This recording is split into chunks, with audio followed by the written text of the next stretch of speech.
Motilal Oswal private wealth के PMS के equities head Amit Gupta जुड़े हैं, उनसे समझते हैं कि वो इस समय मार्केट में क्या व्यू रख रहे हैं। Amit ji, good morning. एक तरफ है डॉलर रुपी और ब्रेंट क्रूड जो लगातार वीकनेस दिखा रहे हैं, और दूसरी तरफ है मार्केट की रेजिलियंस। इस समय आपका ओवरऑल व्यू क्या बन रहा है मार्केट पर? तो अनुज, अगर आप देखिए तो जो लास्ट फॉल आया था टुवर्ड्स 22,000, उसके अंदर इस 2 साल के कंसोलिडेशन में हमने पहली बार देखा कि mid and small caps started out performing the index.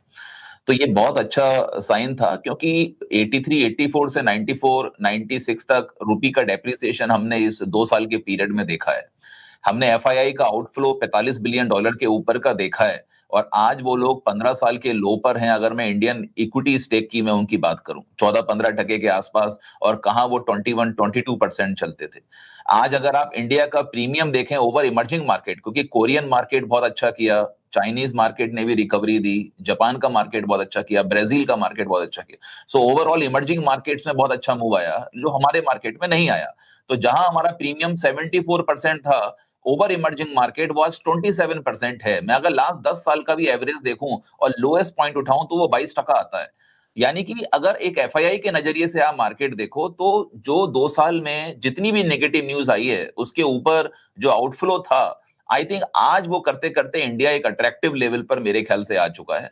और इसीलिए मिड एंड स्मॉल कैप्स के अंदर वो रिलेटिव आउट परफॉर्मेंस आपको मिल रही है। क्यों? आई थिंक ये जो $4 ट्रिलियन से $8 ट्रिलियन का जो मूव आने वाला है हमारे देश में जीडीपी में, इसके अंदर ये कंपनीज बहुत अच्छा परफॉर्म कर सकती हैं, जहां सिलेक्टिव बाइंग हमको डेफिनेटली करनी है। तो मेरे ख्याल से अगर आप मार्च का फॉल और अप्रैल का पुल बैक, इसको कंबाइन करें और 4 सेक्टर्स निकालें जिन्होंने की रिलेटिवली मनी फ्लो बहुत अच्छा आता हुआ देखा है, उसमें नंबर 1 पावर है।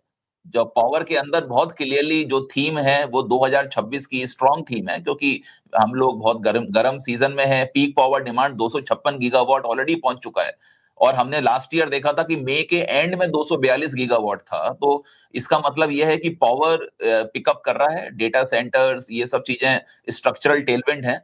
बट पावर के अलावा कैपिटल गुड्स और उसके साथ साथ मेटल्स एंड फार्मा, सो ये 4 सेक्टर्स हैं जिन्होंने रिलेटिव रेजिलियंस दिखाया है, और आई थिंक यहां से आपको काफी mid and small cap ideas भी आगे आते हुए दिखेंगे।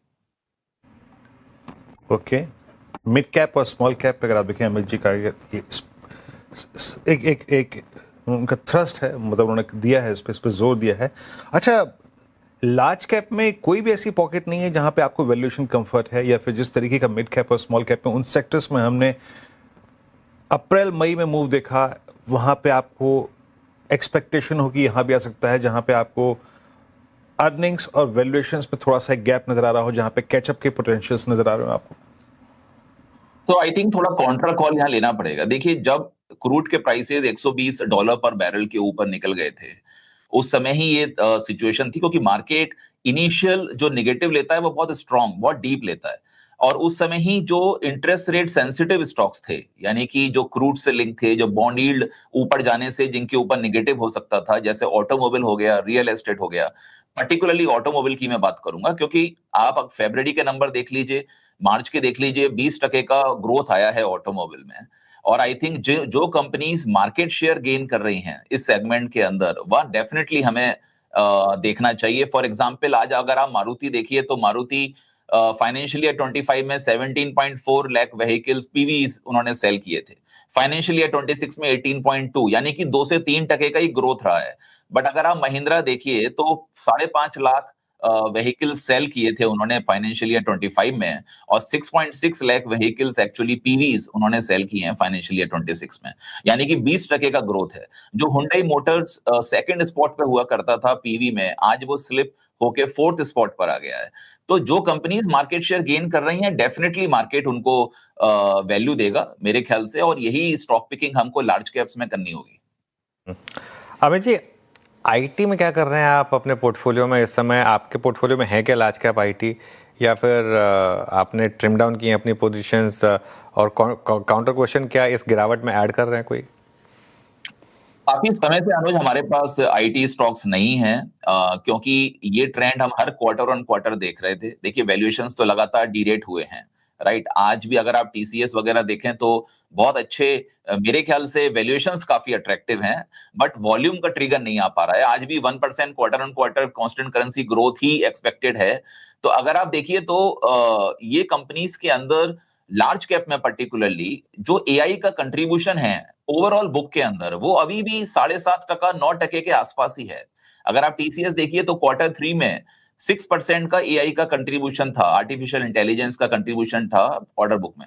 अभी आप क्वार्टर 4 देखिए तो 7.5% है। तो they are increasing it because that is the demand of the market, that is the demand of the sector, but that is increasing, that is in the overall order book कम है।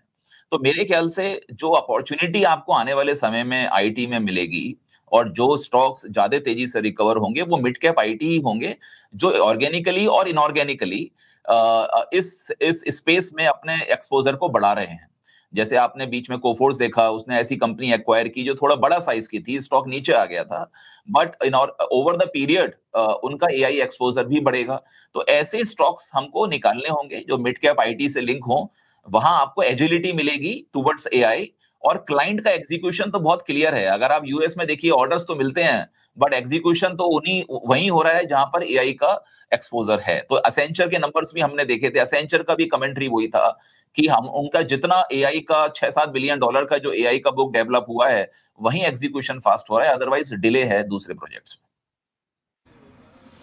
में। Okay अच्छा अमित जी, आप ये PSU banks पे क्या कर रहे हैं, है ना? Suddenly SBI leader in the pack, थोड़ा सा ये दिक्कत में, मेरे ख्याल से 1250 के हाइज के against 960 post numbers, ECL norms, crude, suddenly आप पीएसयू बैंक्स में क्या कर रहे हैं इस वक्त? देखिए, पीएसयू बैंक्स थोड़े कंसोलिडेट करते हुए दिखेंगे आपको, डिस्पाइट इसके कि उनका जो मार्केट शेयर है वो अभी बहुत ज्यादा लूज नहीं कर रहा है with the private banks, that's very clear, क्योंकि वो लोगों ने भी टेक्नोलॉजी में बढ़त बनाई है। बट अगर आप ओवरऑल देखिए तो जो बॉन्ड यील्ड्स हैं, राइट, अगर बॉन्ड यील्ड सर्ज होती हैं, और वो कब होंगी, जब क्रूड का भाव ऊपर जाएगा, तो उनकी जो ट्रेजरी बुक्स हैं वहां पर लॉसेस आने लगते हैं, वहां प्रॉफिट्स कम होने लगते हैं। तो बहुत क्लियरली हमने एसबीआई में भी ये देखा, और अदर दूसरे पीएसयू बैंक्स में भी ये चीज हमको देखने को मिल सकती है। बीच में आरबीआई ने रुपी को कंट्रोल करने के लिए भी $100 मिलियन का कैप लगाया था, यानी कि जब आप डॉलर में स्पॉट में लॉन्ग करते हैं और फॉरवर्ड में शॉर्ट करते हैं, वहां पर $100 मिलियन का था, जिस वजह से डॉलर की पोजीशन कटी और उसका भी इंपैक्ट इनके ऊपर आया था। तो जो ट्रेजरी रिलेटेड पोजीशन ज्यादा हैं, वहां पर आपको थोड़ा कंसोलिडेशन ज्यादा मिलेगा। हमको ऐसा लगता है कि मिड साइज प्राइवेट बैंक एक ऐसा स्पेस है जहां पर एफडीआई इन्वेस्टमेंट भी काफी ज्यादा आया है। आपने देखा होगा फेडरल बैंक में ब्लैक स्टोन ने 10% स्टेक लिया था, एक्सेट्रा एक्सेट्रा। हमको ऐसा लगता है कि जो गोल्ड के प्राइसेस ऊपर गए हैं, देखिए आज हाउस होल्ड जो है 30 करोड़ हाउस होल्ड है हमारे देश में, और जो साउथ के बेस्ड जो हाउस होल्ड हैं वहां पर गोल्ड की पोजीशन काफी ज्यादा थी। मेरे ख्याल से 2/3 ऑफ द गोल्ड देश का साउथ में है। तो साउथ बेस्ड जो बैंक्स हैं वहां री रेटिंग हो रही है, वहीं एफडीआई फ्लोज भी आ रहे हैं, क्योंकि वहां पर 25% से 35% तक आप लोन बुक जो होती है गोल्ड की होती है।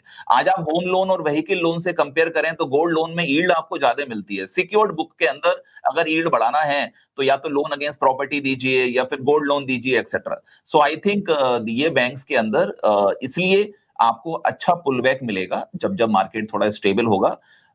But yes, definitely they are the rerating candidates going forward. बिल्कुल, rerating category candidates going forward. Pharma में क्या व्यू है आपका अमित जी? फार्मा में काफ़ी अच्छे मूव्स रहे हैं ऑफ लेट। कोई स्पेसिफिक स्टॉक्स जो आपको अच्छे लगते हैं यहाँ पर? सो अनुज, फार्मा हमको ऐसा लगता है, देखिए काफी सेगमेंट हैं, सीडीएमओ है, बायोसिमिलर है, जेनरिक्स है, फिर ब्रांडेड जेनरिक्स है जो हमारा डोमेस्टिक मार्केट रहता है। हमें ऐसा लगता है कि दो कैटेगरीज पे फोकस करना चाहिए। एक तो बायोसिमिलर है, क्योंकि बायोसिमिलर अगर आपका ध्यान हो तो बजट में इंडियन गवर्नमेंट ने भी बायोसिमिलर पे फोकस किया था, यानी कि केमिकल से तो जेनरिक्स बनते हैं, बट ऑर्गेनिजम्स के साथ आप बायोसिमिलर क्रिएट करते हैं जो सस्ती दवाइयां होती हैं कॉम्प्लेक्स डिजीजेस की। अब कैंसर की दवाइयां सब महंगी हैं, तो वहां बायोसिमिलर पे फोकस है गवर्नमेंट का। लेकिन उसमें जो कंपनीज ऑलरेडी रेडी हैं, राइट, जो लॉन्च कर रहे हैं यूएस में या फिर डोमेस्टिक, वहां हमें फोकस करें तो आई थिंक अपॉर्चुनिटी मिलेगी। वो एक सेगमेंट हम लोग बहुत क्लोजली वॉच कर रहे हैं। दूसरा जो ब्रांडेड जेनरिक्स है, जहां इंडिया फोकस है, क्योंकि इंडिया मार्केट ग्रोइंग मार्केट है, हो सकता है कल दूसरे ब्रांडेड जेनरिक्स जो बाहर की कंपनी हो वो इंडिया में अपने सामान को बेचना चाहें तो वो इंडियन कंपनीज के साथ ही ज्वाइंट वेंचर करके वो सामान को बेचेंगे। तो इसलिए जो B2C में ब्रांडेड जेनरिक्स में है they will do really well going forward. I think ये 2 सेगमेंट्स पे फोकस करें तो आपको फार्मा में आई थिंक अच्छे returns, it is stock specific sector, तो वहां आपको अच्छा मिलेगा। बाकी अमित जी एक थीम और आई मीन जिससे आप और मैं जुड़े हुए हैं, दैट्स कैपिटल मार्केट थीम। यहाँ पे आप डिपॉजिटरीज, ब्रोकर्स, एक्सचेंजेस या फिर AMCs कहाँ पे फोकस कर रहे हैं आप? सो कैपिटल मार्केट के लिए आई थिंक बहुत अच्छा टाइम है। देखिए 2 साल का कंसोलिडेशन मार्केट का ऑलरेडी हो चुका है। ऑलरेडी वॉल्यूम्स डिक्लाइन हुए थे एक्सचेंजेस के ऊपर, मार्केट ने उसको भी कहीं हद तक डिस्काउंट किया है। Asset managers, wealth managers, I think they will do really well.